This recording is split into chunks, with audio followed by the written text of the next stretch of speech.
டெலோவினுடைய தலைவர் தொடர்பான பாலியல் பிரச்சனை, அதாவது ஒரு பெண்ணினுடன் அவர் முறைகேடாக நடந்த பிரச்சனை தொடர்பாக ஊடகங்களில் பல்வேறு உரையாடல்கள் நடந்தது. அது எல்லோருக்கும் தெரியும்.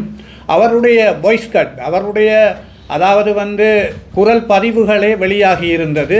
அந்த குரல் பதிவுகளின் அடிப்படையில் தான் உடனடியாக அந்த கூட்டம் 2025ஆம் ஆண்டு 10ஆம் மாதம் 9ஆம் தேதி வவுனியாவில் கூடப்பட்டது. அந்த கூட்டத்தில் நான் உட்பட இங்கு இருப்பவர்கள் எல்லோரும் சொன்ன முதலாவது விடயம், ஒரு கட்சியினுடைய தலைவரினுடைய ஒழுக்கக்கேடு தொடர்பாக பொதுவெளியில் மிக கேவலமாக பேசப்படுகிறது.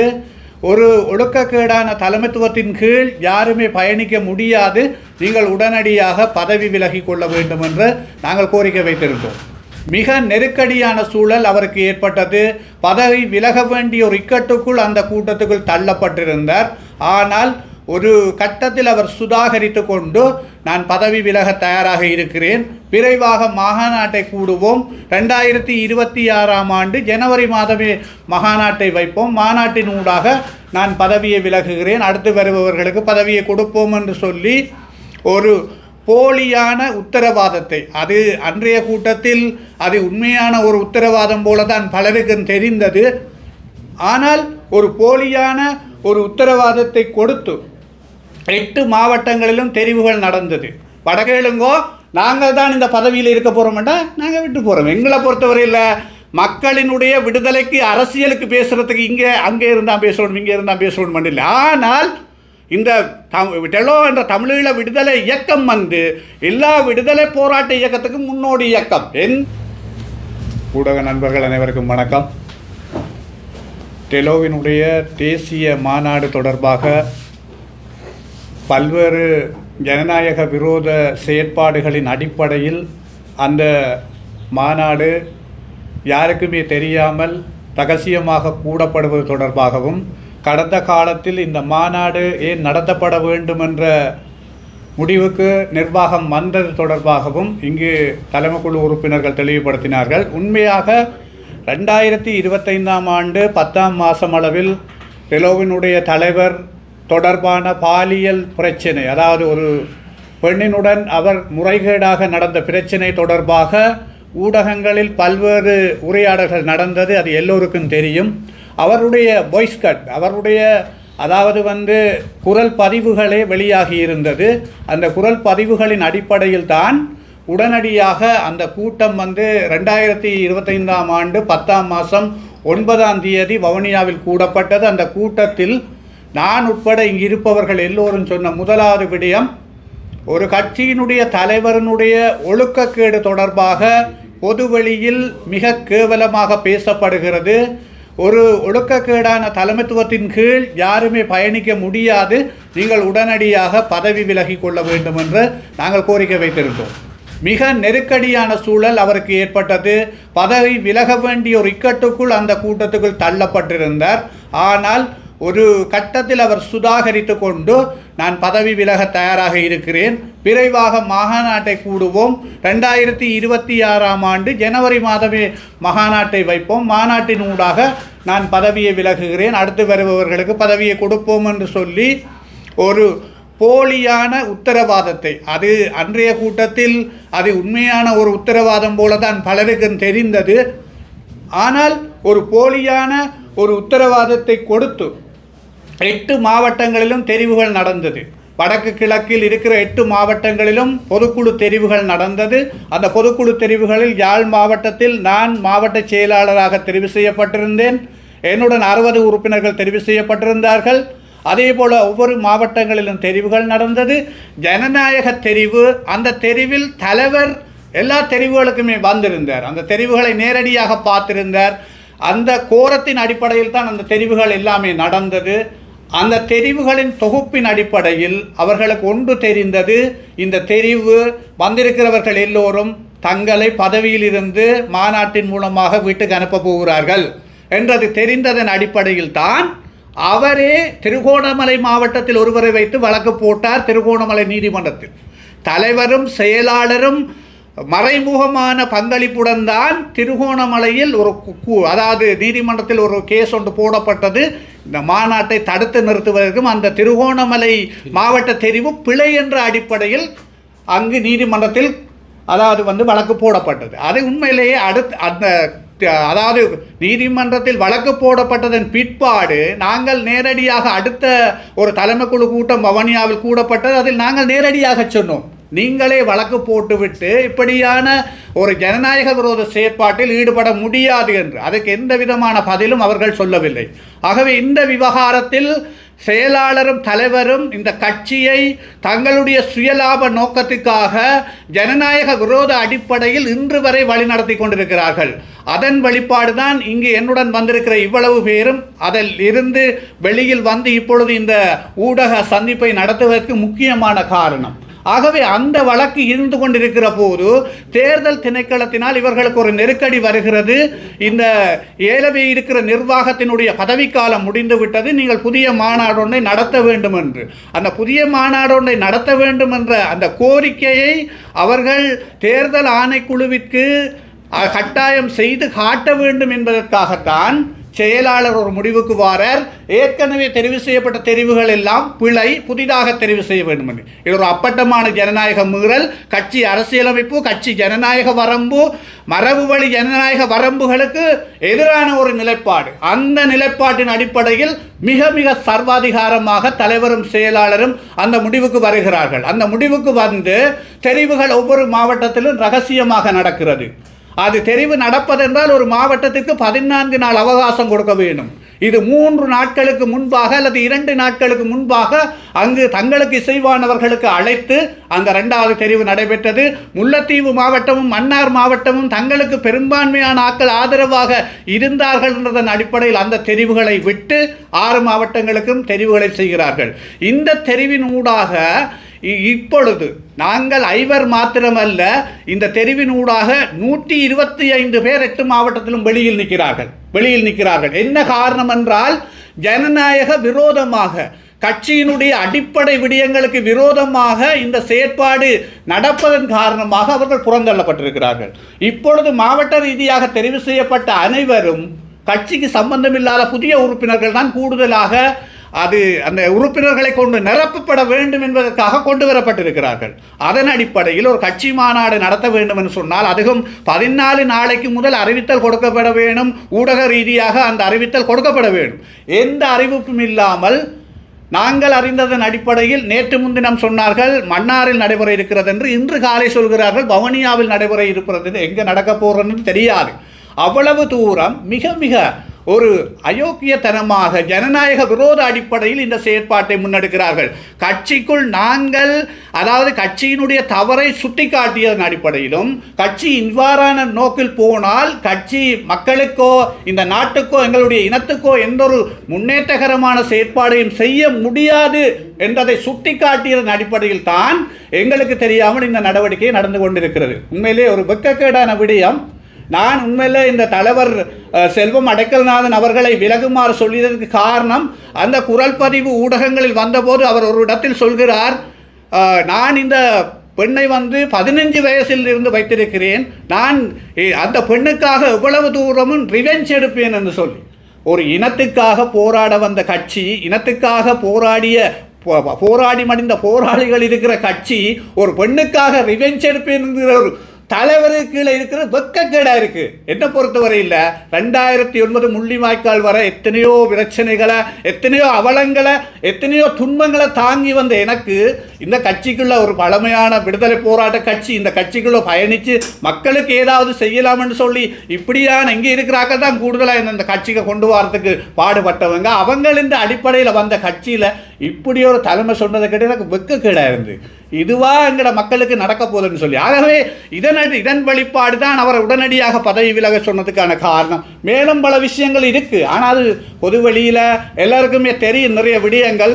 ஆனால் ஒரு தலைமை என்றது ஒழுக்கமா கௌரவமா கட்சியை நடத்த வேணும். ஏனென்றால் அதுக்கு முதல் இன்றைக்கு குட்டிமணி தங்கத்துறை என்றது சாதாரண ஆட்கள் இல்லை. அவர் இந்த தமிழற்ற விடுதலை போராட்டத்துக்கு மூல காரண கர்த்தாக்கள். தேசிய தலைவர் பிரபாகரன் அவர்கள் ஒரு விடுதலை போராட்டத்தை துவங்குறதுக்கு ஆயுதத்தை கையில் எடுக்கிறதுக்கு அன்றைக்கு பக்கபலமாக இருந்தது தலைவர் குட்டிமணி தங்கத்துறை ஆக்கள் தான். அவர் பல தடவை தலைவர் பிரபாகரன் அவர்கள் கூட சொல்லியிருக்கிறார். ஆகவே அப்படியான ஒரு பாரம்பரியம் மிக்க இன உணர்வு கொண்ட விடுதலை போராட்ட கட்சியை இப்படி பதவிக்காக தாங்கள் கொண்ட இப்படி அழிச்சித்தினம் என்றது அடிப்படையில் தான் அவரை பதவி விலகுமாறு நாங்கள் சொன்னோம். நீங்கள் கடைசியாக நடந்த பவனியா தலைமைக்குழு கூட்டத்தில் சொன்னோம், நீங்கள் வழக்கு போட வேண்டாம், இப்படிலாம் சுத்தமாற்ற விட வேண்டாம், நீங்கள் வேணுமெண்டா நாங்கள் தான் பதவியில் இருக்க போகிறோம், எங்கிட்ட கேளுங்க, நாங்கள் விட்டுட்டு போகிறோம். இதை நாங்கள் ஓப்பனாக கேட்டுட்டாங்க. நான் கேட்டேன், வினோ அண்ணன் கேட்டவர், பிரசன்னா அண்ணன் கேட்ட, ஹென்றி அண்ணன் கேட்டது. அதாவது நீங்கள் கட்சிக்கு எதிராக எங்கேயும் கட்சிக்கு எதிராக ஆக்களை வச்சு வழக்கு போடாதீங்கோ, நீங்கள் சுத்தமாத்த விட்டு கூட்டங்கள் நடத்தாதீங்கோ, நீங்கள் நேரடியாக கேளுங்கோ, நாங்கள் தான் இந்த பதவியில் இருக்க போகிறோம்டா நாங்கள் விட்டு போகிறோம். எங்களை பொறுத்தவரையில் மக்களினுடைய விடுதலைக்கு அரசியலுக்கு பேசுகிறதுக்கு அங்கே இருந்தால் பேசணும், இங்கே இருந்தால் பேசணும் இல்லை. ஆனால் இந்த டெலோ என்ற தமிழீழ விடுதலை இயக்கம் எல்லா விடுதலை போராட்ட இயக்கத்துக்கும் முன்னோடி இயக்கம். எந்த இயக்கத்தின் தலைவர் பின்னால் வந்திருந்தாலும் அந்த இயக்கத்துக்குள்ளாலே தான் வந்திருக்கிறார். அந்த இயக்கம் தான் வழிகாட்டியாக இருந்திருக்கு. ஆனபடியால் அதுக்கென்ற ஒரு பாரம்பரியத்தை வரலாறை நாங்கள் வச்சிருக்க வேணும், அதை அடுத்த தலைமுறையிட்ட கொடுத்துட்டு போகணும். நாங்களால் செய்ய முடியாட்டியும் கொடுத்துட்டு போகணுமென்ற நோக்கத்தில் தான் நாங்கள் ஒழிய இப்படியான ஒரு ஜனநாயக அயோக்கியத்தனமாக தலைவரும் செயலாளரும் நடந்து கொள்வது என்னை பொறுத்தவரையில் அதாவது இறந்த மக்களாலேயோ மாவீரர்களாலேயோ அல்லது டெலோவில் இருந்த இறந்த தலைவர்கள் போராளிகளாலேயோ மன்னிக்கப்பட மாட்டார்கள், மன்னிக்க முடியாது. ஆகவே அதன் அடிப்படையில் தான் நாங்கள் இதனை நிராகரித்து இந்த நடக்க போகிற மாநாடு உண்மையிலே ஜனநாயக விரோதமான ஒரு மாநாடு. ஜனநாயகத்துக்கு விரோதமாகத்தான் அங்கு நடைபெறுது. அதாவது பிள்ளைகளை சுட்டி காட்டுகிற அத்தனை தரப்புகளும் நிராகரிக்கப்பட்டு தங்களுக்கு இசைவானவர்களை கொண்டு நடத்தப்படுகிற ஒரு மாநாடை ஒழிய அதை மக்கள் விளங்கிக் கொள்ள வேண்டும் என்ற அடிப்படையில் தான் நாங்கள் இந்த ஊடக சந்திப்பை செய்கிறோம். நாங்கள் அடுத்தது என்ன செய்ய போகிறோம் என்பதற்கு அப்பால் இங்கு இருக்கிற 5 தவிர நான் ஏலவே சொன்னது போல 125 பேர் 8 மாவட்டங்களிலும் இன்றைக்கு வன்னி மாவட்டத்தை மையப்படுத்தி வினோன்னு, அதாவது மட்டக்களப்பு மாவட்டத்தை மையப்படுத்தி பிரசன்னா, அம்பாறை மாவட்டத்தை மையப்படுத்தி கென்றி மகேந்திரம், அதே நேரம் முல்லைத்தீவு மாவட்டத்தை மையப்படுத்தி புவனேஸ்வரன், அதே போல் யாழ் மாவட்டத்தை மையப்படுத்தி குகதாஸ், இவ்வளவு பேரும் நாங்கள் தலைமை குழுவில் மிக உறுதியாக நேர்மையாக பல விஷயங்களை பேசி இருக்கிறோம், பல விட்டு கொடுப்புகளை செய்திருக்கிறோம். எங்களோட நோக்கம் கட்சி மக்களுக்கு சரியான ஒரு வேலையை செய்கிறதுக்கு, சரியான கட்டமைப்பை வச்சிருக்கிறதுக்கு, அதாவது மக்கள் நம்பிக்கை கொள்றதுக்கு ஏற்ற மாதிரி செயற்பட வேண்டும் என்று பல விடயங்களில் அவர்கள் செய்த மோசடிகள், பல அயோக்கியத்தனமான செயற்பாடுகள், மொத்தத்தில் கட்சி நிர்வாக பதவிகளை பெற்றுக்கொள்றதுக்காக அவர்கள் செய்த மிகப்பெரிய ஒரு அராஜக நாடகம். அதாவது நீதிமன்றத்துக்கு கொண்டு போய் கட்சியை நிறுத்தியது மாத்திரமல்ல, கட்சியை ஒரு குற்றவாளியாக நீதிமன்றத்தில் போட்டிருக்கிறார்கள். முதலாவது குற்றவாளி அவர்கள் போட்ட, அதாவது நீதிமன்ற கேஸில் வழக்கில் முதலாவது குற்றவாளி தமிழீழ விடுதலை இயக்கம். எந்த ஒருத்தரும் செய்யாத ஒரு வேலை செய்திருக்கிறார்கள். ஆகவே அதன் அடிப்படையில் தான் நாங்கள் அவரை கேட்டிருந்தோம், நீங்கள் பதவி வேணுமென்றால் நீங்கள் வச்சிருங்கள், நாங்கள் அதற்கு தாராளமாக, நாங்கள் வேறு வழி எங்களுக்கு இருக்குது, இல்லையென்று இல்லை. ஆனால் இருக்கிற இடத்துல ஒரு மக்களுக்கு சரியான வேலையை செய்கிறதுக்கு சரியான முறையில் செய்ய வேண்டும் என்றதுக்காகத்தான் நாங்கள் இவ்வளவு தூரம் அங்கு, அதாவது வாத பிரதிவாதங்களையும் அவர்கள் மூலமாக நிகழ்த்தி கொண்டிருந்தமே ஒழிய, இறுதியில் அவர்கள் எங்களுக்கு தெரியாமல் இவ்வளவு வேலை திட்டங்களையும் வெளியில் இருக்கும் நபர்களை கொண்டு மாவட்ட தெரிவுகளை வைத்து நடத்தலாம் என்று எண்ணுகின்ற போது எங்களுக்கு விளங்கிவிட்டது. இன்று குறிக்கப்பட்ட பிரதேச சபை உறுப்பினர்கள், அதாவது வீதாசார பட்டியலில் வந்த உறுப்பினர்களை தங்களிடம் வைத்துக் கொண்டுதான் இவ்வளவு செயற்பாடுகளையும் செய்கின்றார்கள். நன்றி.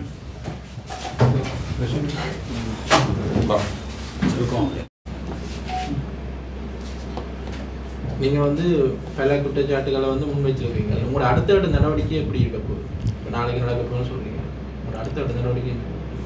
எங்களுடைய அடுத்த கட்ட நடவடிக்கை அவர்களுடைய செயற்பாட்டை கருத்தில் கொண்டு தான் எங்களுடைய அரசியலில் காலத்துக்கு ஏற்றமாக தீர்மானத்துக்கு ஏற்ற வியூகங்களை தான் வகுக்க முடியும். இந்த அடிப்படையில் நாங்கள் தொடர்ச்சியாக ஜனநாயக ரீதியில் கட்சியை காப்பாற்றுவதற்குரிய, கட்சியில் உள்ள களங்கங்களை அகற்றுவதற்குரிய ஒரு புது பரிமாணத்துடன் இந்த கட்சியை உத்வேகத்துடன் எந்த பிழைகளும் வராமல் கொண்டு போகக்கூடிய எதிர்கால திட்டங்களை நாங்கள் சூழ்நிலைக்கு ஏற்றவாறு தமிழ் மக்களுடைய அந்த அடிப்படை பிரச்சனையை கருத்தில் கொண்டு நாங்கள் தீர்மானங்களை எடுப்போம். சில சமயம் நாளைய நடைபெறும் மாநாட்டின் பிற்பாடு அவர்கள் தங்கள் சார்பான முடிவுகள் எடுக்கக்கூடும். அதன் பின்னர் அவர்களின் நிலைப்பாட்டின்படி தான் கட்சி செல்ல உள்ளது. அதன் பின்னர் தேர்தல் எதிர்கொள்ள வேண்டி வந்தால் உங்கள் தரப்பு செல்வ வடக்கிலான தரப்பு ஒரு அணியாகவும் உங்கள் தரப்பு ஒரு அணியாகவும் பிளவுபடுறதுக்குரிய வாய்ப்புகள் இருக்கின்றன.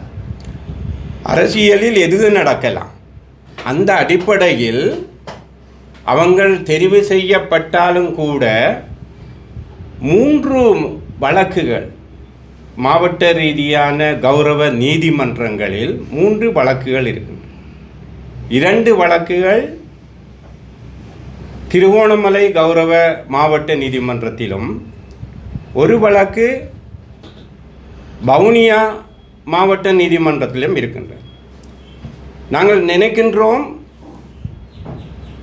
ஜனநாயக ரீதியாக நீதியின் தர்மத்தின் அடிப்படையில் எங்களுடைய இந்த முயற்சி வெற்றி அளிக்கும் என்பது ஒரு விடயம்.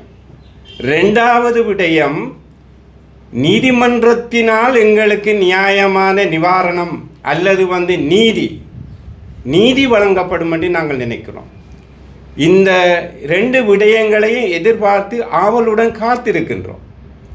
இது எங்களுடைய நன்மைக்காக அல்ல, தமிழ் மக்களுடைய நன்மைக்காக, வருங்கால தமிழ் மக்களுடைய சந்ததிகளுடைய நன்மைக்காக. முதல் இந்த தமிழ் மக்கள் மத்தியில் உருவாக்கப்பட்ட ஒரு கட்சியின் அந்த உன்னத நோக்கத்தின் அடிப்படையில் நாங்கள் செயல்படலாம் என்று இருக்கிறோம். ரமேஷ் என்று சொல்லி ஒருவர் தற்கொலை செய்ததாக சொல்லப்படுகிறார். அவர் இறந்ததின் பின்னணியில் உங்கள் தலைவர் இருக்கின்றார் என்று சொல்லி பல ஊடகங்களிலும் பல சமூக ஊடகங்களும் வெளிவந்திருந்தன.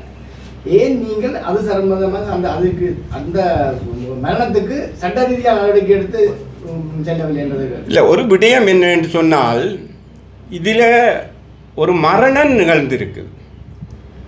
இதில் உண்மைத்தன்மை என்ன என்பது சம்பந்தமான பலதரப்பட்ட கருத்துகள் உலாவரு. நாங்கள் யாரும் நேரடியாக கண்டதும் இல்லை, கேட்டதும் இல்லை. ஒரு நீதிமன்றத்துக்கு ஒரே கொண்டு போகணும், ஒரு வழக்கு சம்பந்தமாக போகணுமெண்டா தகுந்த ஆதாரத்தோடு நாங்கள் போகணும். எங்களிடம் தகுந்த ஆதாரம் இல்லை. ஊடகம் நீங்கள் கேட்டது போல் நாங்களும் செவி வழி கேள்விப்பட்டது தான். அந்த அடிப்படையில் உங்களுடைய கேள்விக்கு இதை தவிர வேறு பதிலை என்ன, நீதியோட ஒரு குற்றத்தோடு சம்பந்தப்பட்ட விவகாரம், தெரியாத விவரங்களை நாங்கள் சொல்ல முடியாது தானே, அதை நீங்கள் புரிஞ்சு கொள்வீங்கள். அந்த அடிப்படையில் நாங்கள் அதை செய்யவில்லை. குறிப்பாக நீங்கள் அந்த கூட்டத்தில் அவரை பதவியில் சொல்றீங்க, அவரும் அதை ஏற்றுக்கொள்ளணும்னு சொல்றாரு. ஏன் அப்போ அதில் இப்போ பின்னணிக்கிறார்? இந்த கேள்வி எனக்கிட்ட கேட்கறதை விட அவர்கிட்ட கேட்பது தான் பொருத்தமாக இருக்கும் என்று நினைக்கின்றேன். அவருடைய சுபாவமே அதுதான். அவர்கிட்ட நேர்மத்தன்மை இல்லை என்றதை இந்த விடயம் மாத்திரமல்ல பல விடயங்கள் கோடிட்டு காட்டியிருக்கு. அதன் அடிப்படையில் தான் நாங்கள் 2025 10ஆம் மாதம் 9ஆம் தேதி வவுனியாவில் நடந்த கூட்டத்தில் தொடர்ச்சியான அர்த்தத்தை கொடுத்தனாங்க. நீங்கள் இன்றைக்கே விலகி ஊடகங்களுக்கு முன்னால் போய் சொல்லுங்க நான் பதவி விலகி இருக்கிறேன். அவர் அந்த கடன் நெருக்கடியை தாங்கிக் கொள்ளாமல் தான் சுதாகரித்து கொண்டு அந்த மாநாட்டுக்குரிய டேட்டும் 2026 மார்ச் மாதம் வருதண்ட உடனே அதை ஏழிய 2 மாதத்துக்கு முன்னாடியே நாங்கள் போடுவோம்னு சொல்லி போட்டு தப்பிச்சு கொண்டது. அதாவது அவருடைய நேர்மையினம் தான் அது காரணம். அவருக்கு கணிசமான ஆதரவு இருக்குன்னு நம்புறீங்களா? அவருக்கு கணிசமான ஆதரவுன்றது ஏலவே தெரிவு செய்யப்பட்ட பொதுக்குழுவின் அடிப்படையில் இல்லை. இல்லாததன் அடிப்படையில் தான் அதை பிழையானது என்று சொல்லி தன்னிச்சையாக தலைவரும் செயலாளரும் முடிவெடுத்து ரகசியமான முறையில் எதேச்ச அதிகார போக்கில் புதிய தெரிவை செய்திருக்கிறார். உங்களோட கட்சியோட பயணிச்ச விந்தன் கரகம் இப்போ தமிழக கட்சியோட நினைஞ்சு பயணிக்கிறார். எதிர்காலத்தில் நீங்கள் மாற்று கட்சியோட போகிறது வாய்ப்பு? நாங்கள் இப்போ ஏலவே இவர்கள் சொன்னது போல ஒவ்வொரு நடவடிக்கைகளையும் ஆராய்ந்து அதன் அடிப்படையில் நாங்கள் மாத்திரமல்ல, இப்போ எங்களை நம்பி 125 பேர் எங்களோட சேர்த்து 125 பேர் வெளியில் நிற்கிறோம் 8 மாவட்டத்திலே. அவர்களோட நாங்கள் சேர்ந்து கலந்து ஆலோசிக்க வேணும், கதைக்க வேணும், அடுத்து என்ன நடவடிக்கை எடுக்கலாம் என்று என்னை பொறுத்தவரையில் நாங்கள் அதன் அடிப்படையில் நாங்களும் ஜனநாயக ரீதியாக செயற்படையில் என்று வெளியில் வந்துட்டு நாங்களும் சர்வாதிகாரமாக செயற்பட இயலாது. நாங்களும் அவர்களுடைய கருத்துக்களை கேட்டு பெரும்பான்மை ஆதரவோடு காலத்துக்கு ஏற்ற முடிவை எடுக்கிறதுக்கான வாய்ப்புகள் இருக்கிறது. கட்சிகள் எல்லாம் தங்களோட உட்பூசல் கட்சிக்குள்ள நடக்கிற பிரச்சனைகளுக்கு வந்து நீதிமன்றங்களை வழக்கல் நடைபெற்று கொண்டிருக்கிறது. இப்ப தமிழ் கட்சிகள்ல வந்து குறிப்பா அந்த ஏற்கனவே ஒரு கட்சியும் வந்து நீதிமன்றத்தை நாடி நீதிமன்றத்தில் வழக்கு வேலை இருக்குது. இப்போ நீங்களும் வந்து இந்த பாரம்பரிய கட்சிகள் அல்லது நீண்ட காலமாக தமிழ் அரசியலில் செயற்படுகிற கட்சிகள் வந்து இப்போ நீதிமன்றங்களுக்கு தங்களுடைய கட்சி பிரச்சனைகளை தீர்க்க முடியாத நீதிமன்றங்கள் நாடி நிற்கிறது வந்து தமிழ் மக்கள் மத்தியில் ஒரு அதிருப்தி ஏற்படுத்தும் நீங்க நினைக்கிறீங்க? கட்டாயம். அதாவது வந்து இதொரு என்னன்னு சொன்னால், அதாவது தமிழ் மக்களின் அரசியல் அபிலாசையை குழி தோண்டி புதைக்கிற வேலை தான் இந்த செயற்பாடு. உண்மையில் இதால் தான் அதாவது சிங்கள தேசிய கட்சிகள் தமிழ் தேசிய மண்ணுக்குள்ளே வந்து காலூண்டி கொண்டு போகிறதுக்கு மிக முக்கியமான காரணகர்த்தாவாக இருக்குது. அதாவது உண்மையில் கட்சி ஜனநாயகம்ன்றது கட்சி பிரச்சனைன்றது கட்சிக்குள்ளே கதைச்சு முடிவு காணப்படும். இதை கட்சிக்குள்ள முடிவு காண முடியாதவர்களும் பதவி வெறியர்களும் தான் நீதிமன்றத்தை நோக்கி செல்கிறார்கள். இது வந்து எக்ஸாம்பிள் வந்து எங்கட கட்சிக்குள்ளே இப்போ நடந்திருக்கு. இப்போ அதுதான் நடந்திருக்கு. ஆகவே அந்த விடயத்தில் அதாவது மக்களை பற்றியோ மக்களினுடைய அரசியல் அபிலாசை பற்றியோ ஒரு தீர்க்கமாக ஒரு தலைவரோ ஒரு கட்சி உறுப்பினரோ சிந்தித்தால் நீதிமன்றத்தை நாட மாட்டேன். நீதிமன்றத்தை நாடுற ஒவ்வொருத்தரும் கோலத்தனமாக மக்களினுடைய அபிலாசைகளை குழி தோண்டி புதைக்கிறதுக்கு அப்பால பதவி வரி தான் மிக முக்கியமான காரணம்.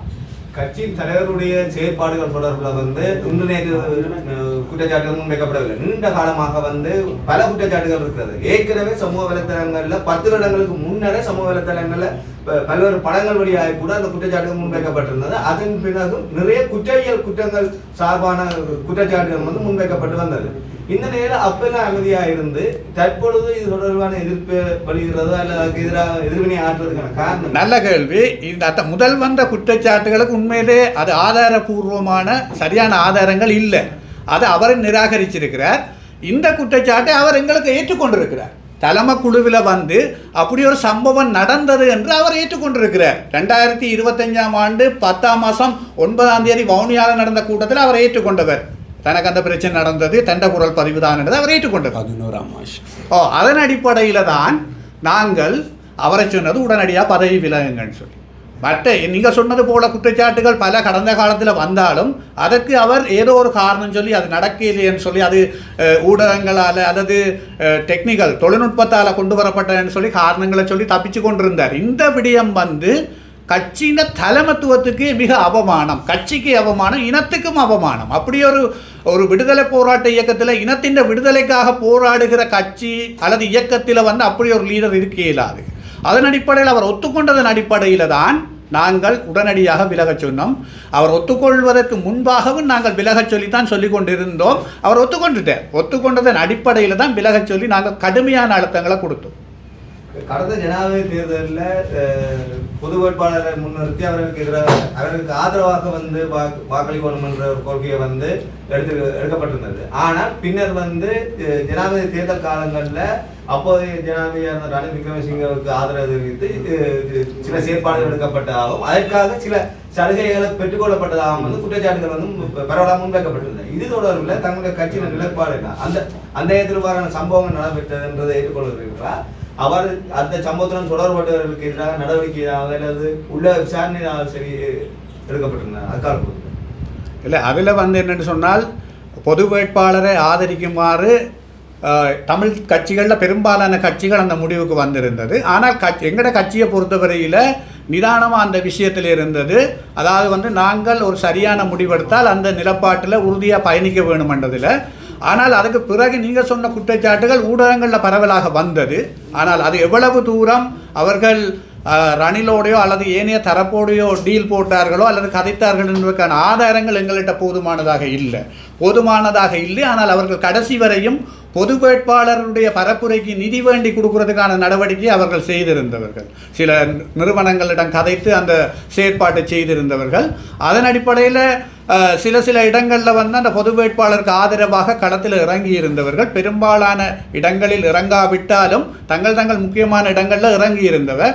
அதன் அடிப்படையில் எங்கள்கிட்ட ஏதாவது போதுமான ஆதாரம் இல்லாமல் நாங்கள் சும்மா அதாவது வந்து ஒரு கட்சிக்குள்ள குற்றச்சாட்டு வச்சு நாங்கள் கதைக்க இயலாது. இதுக்கான குற்றச்சாட்டு இப்போ நாங்கள் இறுதியாக கதைத்த குற்றச்சாட்டு அவர் மூலமாகவே வாக்குமூலம் ஊடகங்களில் வெளியில் வந்திருந்தது. போதிய அளவு பொய்ஸ்கட்டுகள் வந்து ஊடகங்களில் வந்திருந்தது, அதை மறுதளிக்கலாம். கடந்த பார்லமெண்ட் தேர்தலிலே ஒரு பரதேசிய கம்பெனி ஒன்று பல கட்சிகளுக்கும் பல உறுப்பினர்களுக்கும் காசு கொடுத்து அந்த போட்டியில் வைச்சதாக செய்திகள் வந்து அந்த வேலை டெலோவிலையும் ஒரு சில ஆக்களுக்கு அந்த காசுகள் வழங்கப்பட்டதாக தகவல்கள் இருக்கு. இது சம்பந்தமாக ஏதாவது இதுவும் அந்த கட்சியின் எவ்வளவு காரணம் நினைக்கிறீங்க? இல்லை, அதாவது வந்து நீங்கள் குறிப்பிட்டது போல பல பேருக்கு அந்த நிதி கொடுக்கப்பட்டதாக சொல்லப்பட்டது. ஆனால் அந்த அந்த அந்த கம்பெனி தான் கொடுத்ததுக்கான கம்பெனி மூலமான ஆதாரங்கள் எதுவுமே இல்லை. அந்த கம்பெனிக்கு எதிராக நாங்கள் எந்த விதமான நடவடிக்கையும் எடுக்க இயலாது. மற்றது அப்படி கொடுத்ததுக்கான ஆதாரம் இருந்திருந்தால் நாங்கள் கதைச்சிருக்கலாம். அது கட்சிக்குள்ளே பேசப்பட்டது. இது சம்பந்தமாக ஊடக வாயிலாகவும் வெளியிலும் இப்படியாவது சம்பவம் நடந்ததாக பொது வழியில் வந்தபோது இது சம்பந்தமாக உட்கட்சி என்ற ரீதியில் எங்களுடைய தலைமை குழுவில் இந்த கேள்வி எழுப்பப்பட்டது. அதை இவங்கள் இயல்பாகவே மறுத்து விட்டார்கள். ஆனால் எங்களை பொறுத்த வரைக்கும் அதை நிரூபிக்கிறதுக்குரிய நடந்ததா நடக்கலையாண்டது வேறு விடயம். நாங்கள் ஒன்று சொல்லும்போது அதுக்குரிய ஆதாரத்தோடு சொல்லணும் இல்லை, அதை எங்களால் நிரூபிக்க முடியலை. ஆனால் இந்த குற்றச்சாட்டு சம்பந்தமாக பல தடவை கருத்து முரண்பாடும் பல கூட்டங்களில் நாங்கள் விவாதித்து கொண்டோம், தர்க்கப்பட்டு கொண்டோம். நீங்கள் கேட்ட கேள்வி பொருத்தமான கேள்வி. இதில் உண்மையிலேயே 100க்கு 100 உண்மைத்தன்மை தான். ஆனால் ஆதாரம் இல்லை. அந்த விடயம் சம்பந்தமாக எனக்கு தெரியும், ஆனால் அதில் சம்பந்தப்படவில்லை. ஆனால் சம்பந்தப்பட்டவர்கள் என்னிட்ட சொன்ன வாக்குமூலங்கள் இருக்கு. ஆனால் இன்றைக்கு அவர்கள் என்ன சொல்லுறாங்கன்னு சொன்னால், கட்சியில் இப்போ நாங்கள் இந்த சம்பவங்கள் பத்திரிகையாளர் சோசியல் மீடியாவில் வந்த அப்புறம் கேட்ட நேரத்தில் இது எங்களுக்கு கிடைச்ச டொனேஷன், பேரை சொல்லல, தேர்தலில் நிற்கிற வேட்பாளருக்கு டொனேஷன் கிடைச்சது. அந்த டொனேஷன் ஆறும் தெரியலாம், அவர் தந்தார் இவர் தந்தாருன்னு இந்த நடுவர் போக்கான விஷயம். அப்போ இந்த டொனேஷன்களை எதிர்பார்த்து தான் இந்த இப்போ நடக்கிற அதிகார போட்டி கட்சிகளை தேர்தலை வச்சு டம்மியாக ஆக்களை நிறுத்தி எங்களுடைய மூத்த தலைவர்மாருக்கு ஒதுக்கப்பட்ட சீட்டை புறந்தள்ளி விட்டு வெளிப்படையாக சொன்னோம்னா இன்றைக்கி விந்தன் கணவர் என்ன முடியல போனதுக்கு மீது ஒரு காரணம். விந்தன் கணவர் மற்ற யாழ் மாவட்டத்தில் ஒரு வேட்பாளராக நிறுத்தினோம். எங்களோட தலைமை கொடுத்து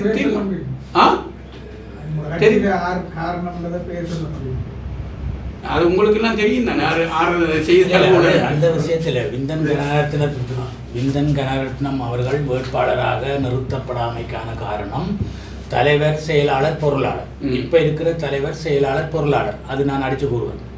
ஏன்னு சொன்னால் முதல் ஆரம்பத்தில் 2020ஆம் ஆண்டு விந்தன் கனரத்னத்துக்கு வாய்ப்பளிக்க வேண்டும். ஏனென்று சொன்னால் விந்தன் கனரத்னம் மாநகர சபை உறுப்பினராக இருந்தவர், பிரதேச சபை உறுப்பினராக இருந்தவர், மாகாண சபை உறுப்பினராக இருந்தவர். எங்களோட கட்சியின் சிரேஷ்ட உறுப்பினர். கிட்டத்தட்ட நாங்கள் இவர்கள் எங்களை விட சிரேஷ்ட உறுப்பினராக இருந்தாலும் நானும் அவரும் ஒன்றாக பயணித்த அந்த அடிப்படையில் கட்சிக்காக மிகவும் கஷ்டப்பட்டு உழைத்தவரார். அவரை தவிர எங்களுக்கு ஆரம்பத்தில் சிவாஜிலிங்கம் அண்ணன் அவர் தான் மாகாண சபை உறுப்பினர்களாக தெரிவு செய்யப்பட்டவர்கள். எங்களோட கட்சியின் சார்பில் பிறகு பூதாஸ் அவர்கள் தெரிவு செய்யப்பட்ட. அப்போ நிச்சயமாக முதல் தெரிவு எங்களுக்கு ஒரு ஆசனம் என்று சொன்னால் கூட அது ஒன்றில் இவர் இருந்திருக்க வேண்டும், அல்லது சிவாஜிலிங்கம் இருந்திருந்தால் சிவாஜிலிங்கம் இருந்திருக்கணும், அல்லது விந்தன் கனரத்னம். அதில் மாற்று கருத்தே கிடையாது. ஆனால் அதை மீறி தலைவர் தன்னிச்சையாக அப்பொழுது சுரேன் குருசாமியை வேட்பாளராக தனக்குள்ளே அவருக்கு சம்மதத்தை தெரிவித்து எல்லாம் முடிஞ்சு போச்சு. நாங்கள் அதுக்கு எதிர்ப்பு காட்டினாங்கள். அந்த நேரத்தில் நாங்கள் அப்படி என்று சொன்னால் இங்கே வந்து பொதுக்குழுவை கூட்டி இங்கே உள்ள மாவட்ட பொதுக்குழு உறுப்பினர்களை, கட்சி உறுப்பினர்கள் கலந்தாலோசித்தான் அப்படி முடிவெடுக்க வேண்டும் என்று இங்கே வந்தோடனே இங்கே உள்ள யாழ்ப்பாண மாவட்ட உறுப்பினர்கள் என்ன சொன்ன, நீங்களே முடிவெடுத்து போட்டு வந்து நிற்கிறீங்கள், அதாவது தலைவர் முடிவெடுத்து போட்டு வந்து நிற்கிறேன், இப்போ வந்து நீங்கள் சொல்லுங்கன்னு சொன்னால் நாங்கள் சொல்லி நீங்கள் செய்ய போகிறீங்களோ அது அளவும் இல்லை, நீங்கள் முடிவெடுக்காடியும் சொல்லுங்க. இல்லை அவற்றை பேரும் இருக்குது வெற்ற பேரும் இருக்கிறேன்னேக்க ஒன்று பேசாமல் இருந்துட்டு அதுதான் நடந்தது. இரண்டாம் தரம் 2024ஆம் ஆண்டு பாராளுமன்ற தேர்தலில் முதல் தெரிவு எங்கட தெரிவு விந்தன் கனரத்னமாக தான் இருந்தவர். ஆனால் தலைவரும் செயலாளரும் தன்னிச்சையாக சுரேன் குருசாமி அவர்களை நிறுத்தி நிற்கிறார்கள். சரியா? அப்பொழுது கூட 2 வேட்பாளர்கள் கிடைச்சால் பிந்தனுக்கு வழங்க வேண்டும் தலைமைக்குழு தீர்மானித்தது. தலைமைக்குழு தீர்மானித்தது. ஆனால் அதையும் புறந்தள்ளி விட்டு இங்கு வேறொரு காரணங்களை சொல்லி அவர் போன ஆன்சர் பண்ண இல்லை. அதால் அவரை நாங்கள் என்ன நாமினேஷன் பேப்பரில் சைன் பண்ண கூப்பிட அவர் போன ஆன்சர் பண்ண இருந்துட்டு அதால் இது ஒரு காரணமா அதால் அவருக்கு நியமனம் கொடுக்கலன்னு சொல்லி இல்லை, அது திட்டமிட்டு திருமதி ரவிராஜ் அவர்களை இணைத்து கொண்டு ரவிராஜா எந்த அடிப்படையை சேர்ந்து அவர் சொல்லிவிட்டார், நான் டெலோவுக்கு சம்பந்தம் இல்லை, நான் வேட்பாளர், நான் டெலோ இல்லை, நான் ஜனநாயக தமிழ் தேசிய கூட்டணியில் வேட்பாளராக இருக்கிறேன், எனக்கு டெலோவுக்கும் சம்பந்தம் இல்லை. இப்படிப்பட்டவர்கள் தான் அவர் செய்தார். இது திட்டமிட்டு இதான் நடந்தது. ஆனால் உண்மையில் பிந்தன் கனகரட்னம் எல்லாம் கட்சியை விட்டு வெளியில் போக வேண்டிய காரணம் இப்படி சிரேஷ்ட உறுப்பினர்கள் நிறைய பேர் போய்கொண்டிருக்கிறார்கள், போய்விட்டார்கள். உதாரணமாக பிந்தன் கனகரட்னம் நல்ல ஒரு உதாரணம். ஆரம்பத்திலேருந்து கட்சிக்காக உள்ளது. இன்றைக்கு யாழ்ப்பாணத்தில் கட்சியை இன்றைக்கு கொண்டு வந்த இன்றைக்கு கடந்த பாராளுமன்ற தேர்தலில் நான் நினைக்கிற ஒரு சொற்ப வாக்குகளால் தான் ஜனநாயக தமிழ் தேசிய கூட்டணி ஒரு ஆசனத்தை இழந்தது. பிந்தன் கனகரட்னம் ஒரு வேட்பாளராக இருந்திருந்தா நிச்சயமா பிந்தன் கனகரட்னம் வெற்றி பெறுகிறாரா இல்லையா, ஜனநாயக தமிழ் தேசிய கூட்டணிக்கு ஒரு ஆசனம் கிடைத்திருக்கும் யாழ்ப்பாணத்தில். இதான் நடந்தது. இப்படியாக ஒவ்வொருத்தராக வெளியேறி கொண்டிருக்கிறார். உதாரணத்துக்கு நான் சொல்கிறேன், இவர்கள் மானச உறுப்பினர் புவனேஸ்வரன் சபாபதி எல்லாம் இப்போ கொஞ்ச நாளாக இந்த ஒரு கட்சி நிலப்பாடுகளை பார்த்து கொஞ்சம் ஒதுங்கி இருக்கிறார். தலைமைக்குழு உறுப்பினராக இருந்த கோப்பாய் சேர்மன், வலிகிழக்கு சேர்மன் ஒதுங்கி இருந்தது. இப்போ அன்றைக்கு ஒரு கூட்டத்துக்கு தான் வந்தது நிரோஸ். அது முதல் எந்த ஒரு கூட்டத்துக்கும் மாற இல்லை. ஏன்னா கட்சி நடவடிக்கையில் அதிருப்தி. துணை மேயர், மட்டக்களப்பு மாவட்ட துணை மேயர் சத்தியசீலன் இப்போ உங்கள் கட்சியோட இல்லையே, விட்டுட்டு போயிட்டேன். கட்சி நிலப்பாடு அங்கே அந்த நேரத்தில் எங்களுக்கு கட்சி செயலாளர் உள்ளூராட்சி தேர்தலில் போட்டியிடையும் உங்களுக்கு அறிஞ்சிருப்ப நேரம் மட்டக்களப்பு மாநகர சபையில் உள்ளூராட்சி தேர்தலில் அங்கு ஜனநாயக தமிழ் தேசிய கூட்டணி போட்டியிடையிலும் மட்டும் மாநகர சபையில் அதுபோல வேறு என்ன 1-2 சபையில் போட்டியிடல். செயலாளர்கிட்ட கேட்ட பாராளுமன்ற உறுப்பினராக இருந்தவர் செயலாளர் கேட்க அவர் சொல்ற காரணம் ஆக்கள் இல்லை, வெக்கமில்லை. பாராளுமன்ற உறுப்பினராக இருந்த ஒரு ஆள் கட்சியின் மட்டக்களப்பு மாவட்ட பிரதிநிதித்துவம் கொடுத்தவர் அங்கே ஆக்கள் இல்லை, அதால் நாங்கள் போட்டியிட இல்லை. அது எல்லாருக்கும் பொருந்தும். யாருக்கு? ஜனநாயக தமிழ் தேசிய கூட்டணியில் அங்கம் வகிக்கிற அத்தனை கட்சிகளுக்கும் பொருந்தும். சரி, ஜனாவுக்கு செயலாளர், எங்களுடைய கட்சி செயலாளர் ஜனா கருணாகரனுக்கு ஆக்கள் இல்லைன்னு சொன்னால் மற்ற கட்சிகளுக்கும் ஆக்கள் இல்லைன்னு அர்த்தம். இப்படித்தான் அங்கே நடந்தது. ஒவ்வொரு இதே மாதிரி தான் தொடர்ச்சி நாங்கள் சொல்கிறோம். எங்களோட உண்மையில் நாங்கள் இந்த பத்திரிகையாளர் மாடு எங்களோட கட்சிக்குள்ள பிரச்சனையை வெளியில் சொல்லி, ஆனால் நாங்கள் கட்சியை பலப்படுத்தணும், கட்சியை அழிய விடாமல் பண்ணணுன்றதுக்காகத்தான், கட்சியை காப்பாற்ற வேணும்ன்றதுக்காகத்தான் இந்த கருத்துக்களை நாங்கள் வெளியில் சொல்கிறோம். எல்லோரும் ஒவ்வொருவரும் மயூரன் உங்களுக்கு தெரியும், வவுனியாவில் மாநகர உறுப்பினராக இருந்தவர் மயூரன் இன்றைக்கு வெளியேறிட்டார். கட்சியில் அதிருப்தி. சும்மா இடைக்கிட கூட்டத்துக்கு வர தவிர கட்சி நடவடிக்கை இல்லை. கட்சி நடவடிக்கை கூட்டங்களுக்கு எங்கள் தலைமக்குழு கூட்டத்திலேயே வார வெள்ளாவளி சேவன் இப்படி கன பேர் வெளியேறி கொண்டிருக்கிறார்கள். இங்கே வவுனியாவில், மன்னாரில், முல்லைத்தீவில் எல்லா இடத்துலையும் மாகாண சபை உறுப்பினராக இருந்தவர், அதே நேரம் மாவட்ட பொறுப்பாளராக இருந்தவர் வெளியேறின ஒரு அதிருப்தி. இப்படித்தான் நாங்கள் இப்படியான செயல்பாடுகளை பார்க்கின்ற பொழுது கட்சி எங்கேயோ போய்கொண்டிருக்கிறது. நாங்கள் கட்சிக்காக கடுமையாக உழைத்தவர்கள். நாங்கள் தொடர்ந்து, நான் ஏற்கனவே சொன்னது போல், நாங்கள் தொடர்ந்து 42, 43, 44 வருடங்களாக இந்த கட்சியில் தொடர்ச்சியாக இருக்கிறோம். இன்றைக்கு இருக்கிற செயலாளர் 14 வருஷம் எங்களோட இல்லை. இன்றைக்கு இருக்கிற தலைவர் 5-6 வருஷம் எங்களோட இல்லை. ஆனால் நாங்கள் இந்த தேர்தலில் இருக்கிறோம். இப்போ இவர்கள் கிட்டத்தட்ட 14-15 வருடங்களுக்கு முன்பாக எங்களோட இணைந்தாலும் கூட நாங்கள் தொடர்ச்சியாக இன்று வரைக்கும் கட்சி உறுப்பினர்களாக இருந்து கொண்டே இருக்கிறோம். உறுப்பினர்களாக இருந்து கொண்டு தான் உள்ளூருக்குள்ளே பிரச்சனைப்படுகிறோம். தலைமை எடுக்கிற சில தவறான முடிவுகளை சுட்டி காட்டுறதால இவ்வளோ பிரச்சனை. தன்னிச்சையாக தவறான முடிவு, தன்னிச்சையான முடிவு. தேர்தலில் யார் போட்டியிடணும் என்றால் ஒரு குறிப்பிட்ட ஆட்கள் தான் தீர்மானிக்கிறார்கள்.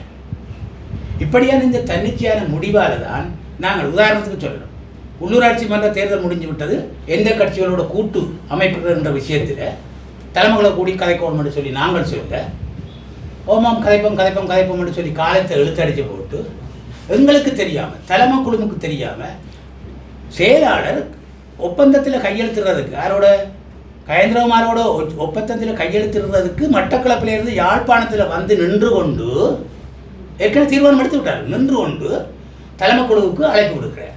இரவு கூடுவோம் கதைப்போம் என்று. பின்னேறம் 4 மணிக்கு சைன் பண்ண போகிறார், 2 மணிக்கா 3 மணிக்கா அப்படி ஒரு அரை மணி அவர் சைன் பண்ண கண்டு வந்து நிற்கிறாரு. இங்கே எந்த இதுவும் தெரியாது, எங்களுக்கு தெரியாது. தலைமை குழுக்கு தெரியும். இதுதான் கட்சிக்குள்ளே நடக்கிற பிரச்சனை. நாங்கள் வெக்கமாக இருக்கு எங்களுக்கு வெளியில் உங்கள்கிட்ட சொல்கிறது, மக்களுக்கு சொல்கிறதையோ அல்லது ஊடகங்களுக்கு சொல்கிறதோ எங்களுக்கு வெக்கமாக இருக்குது. கட்சிக்குள்ளே நடக்கிற பிரச்சனையே நீங்கள் போய் வெளியில் காய்க்கிறீங்க. எங்களுக்கு நாங்கள் அதை எல்லாத்தையும் கடந்துட்டோம். அதனால தான் இங்கே சொல்கிறோம் அந்த ஒப்பந்தம் வந்து தங்களுடைய தன்னிச்சை. இன்றைக்கு என்ன, இன்றைக்கு அந்த கட்சியோட என்ன உடன்பாடு இருக்குது? எல்லாம் தங்களோட பாட்டில் பிடிச்சி கொண்டு தான் இருக்குது. இதுக்கு மேல வாரம் இன்னொரு விஷயத்தையும் நான் கேள்வி உங்களோட கேள்விக்கு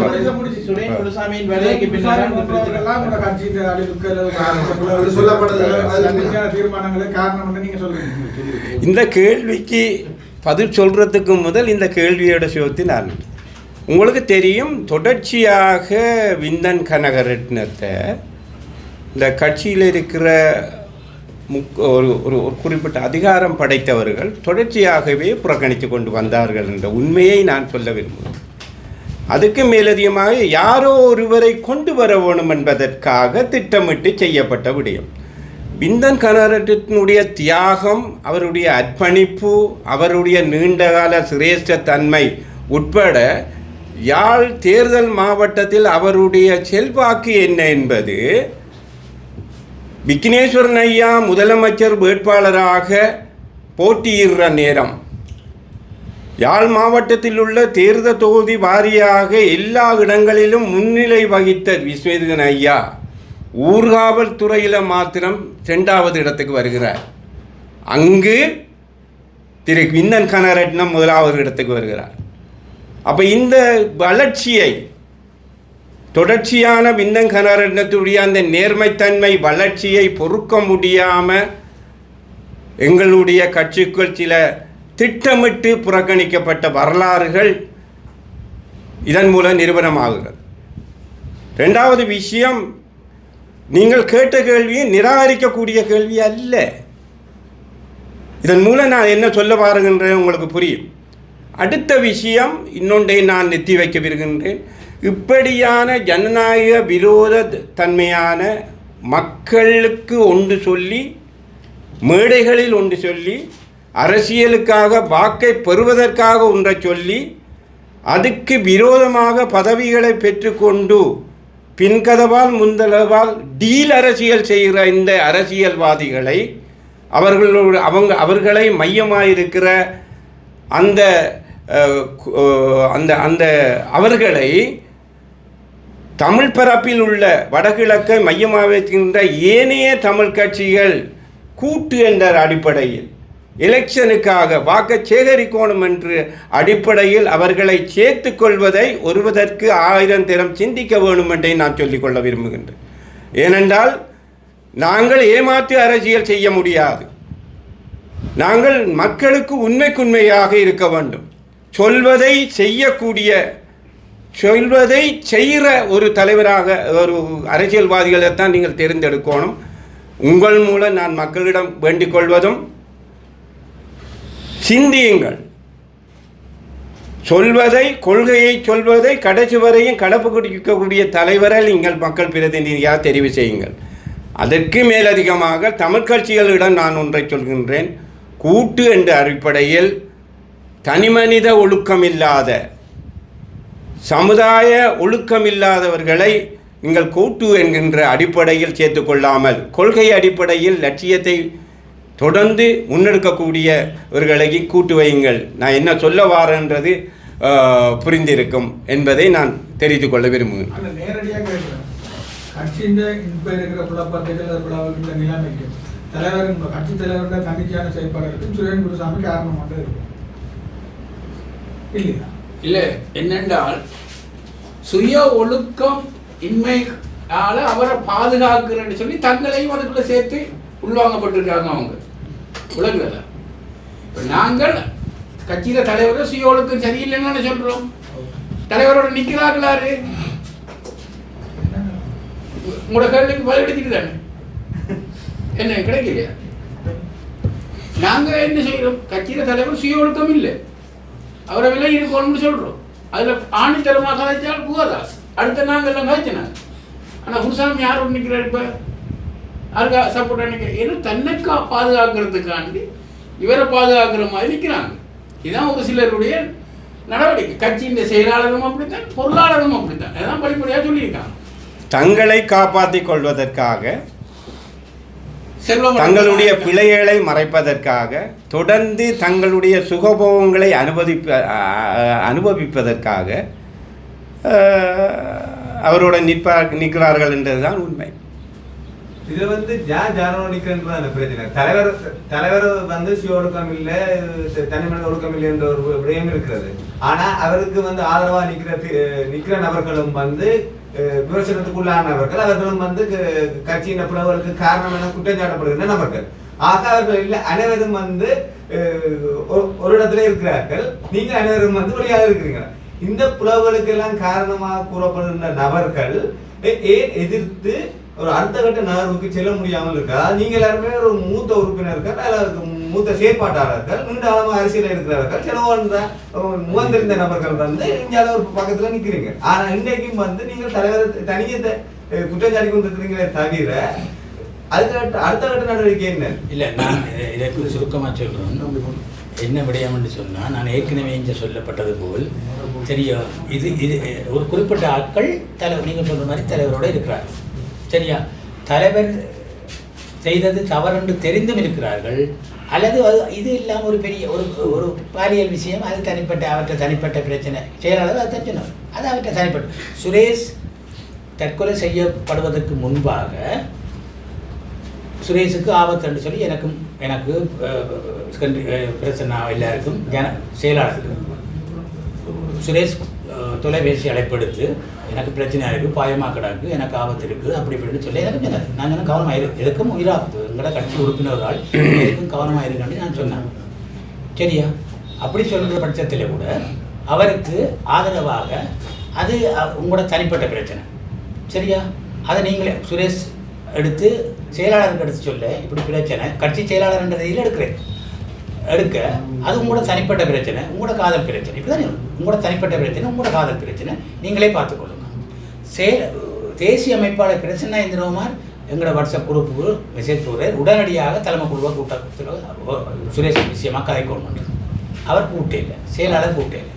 சரியா, அப்போ இந்த தவறு அந்த சாவுக்கு இன்றைக்கு நீங்கள் முதலே அளவு கேட்டது, இன்றைக்கு அந்த சாவுக்கு காரணம் நிலவாயிட்டோம். நாங்களே உட்பட நாங்கள் அழுத்தம் கொடுத்தாலும் காணாதோ, அல்லது நாங்கள் அந்த கூட்டத்தை கூட்டியிருந்து சுரேஷுக்கு இல்லை இப்படித்தான் பிரச்சனை பேசாமல் அது இப்படி எல்லாம் செய்யலாம்னு சொல்லி இருந்தால் சில நேரம் அந்த தற்கொலை என்றால் தற்கொலை முயற்சியை தவிர்த்திருக்கலாம். இன்றைக்கு நாங்கள் ஒட்டுமொத்தமாக செயலோ அல்லது நாங்கள் எல்லாரும் காரணமாயிட்டோம் அந்த சாவுக்கு பொறுப்பு கூற வேண்டியாக்கள் நாங்கள் தான். சரியோ, இதுதான் பிரச்சனை. இப்போ எங்களோட கட்சிக்குள்ள இப்போ என்னென்னா நாங்கள் இந்த கட்சியை நாங்கள் பிளவுபடுத்துகிறோம், நாங்கள் கட்சியை ஒற்றுமைப்படுத்துறதுக்கு தான் இந்த ஊடக சந்திப்பு, கட்சியை ஒன்றுபட்டு நிற்கவும் பண்ணதுக்காகத்தான் நாங்கள் இந்த ஊடகம். நாங்கள் பல சவால்களை எதிர்பார்க்கிறோம். எங்களுடைய இந்த போராட்டம் கட்சியை வலுப்படுத்தவும். உங்களோட நாங்கள் போராட வேண்டிக்கிறோம், உங்களோட போராட வேண்டிய நாங்கள் மீடியா ஊடகங்கள் ஊடாக தெளிவுபடுத்துகிற ஒரு போராட்டம். சட்ட ரீதியாக சில விடயங்களை சந்திக்க போகிறோம் எதிர்காலத்தில். இப்போ கட்சியில் இருக்கிற இந்த தலைமையில் இருக்கிறார்கள், நாளைக்கு மாநாடு நடந்த ஒரு நிர்வாகம் வந்தால் அந்த நிர்வாகத்தோடு நாங்கள் போராட போகிறோம். அதை விட தேர்தல் திணைக்களத்தோடு நாங்கள் போராடுறோம். அந்த 4 முனை போட்டியை நாங்கள் சந்திக்க போகிறோம் கட்சியை காப்பாற்றுவதற்கு. டெலோ கட்சியின் உயர்மட்ட குழுவின் ஊடக சந்திப்பு யாழ் ஊடக மையத்தில் இன்றைய தினம் இடம்பெற்றது. தமிழீழ விடுதலை இயக்கம் என அழைக்கப்படுகின்ற டெலோ கட்சியின் உள்ளக முரண்பாடுகள் தொடர்பாக அக்கட்சியின் மூத்த உறுப்பினர்கள் இந்த ஊடக சந்திப்பை நடத்தினர். குறித்த ஊடக சந்திப்பில் ஹென்றி மகேந்திரன், பிரசன்னா இந்திரகுமார், வினோ நோகராதலிங்கம், சபா குகதாஸ், புவனேஸ்வரன் உள்ளிட்ட முக்கியஸ்தர்கள் கலந்து கொண்டனர்.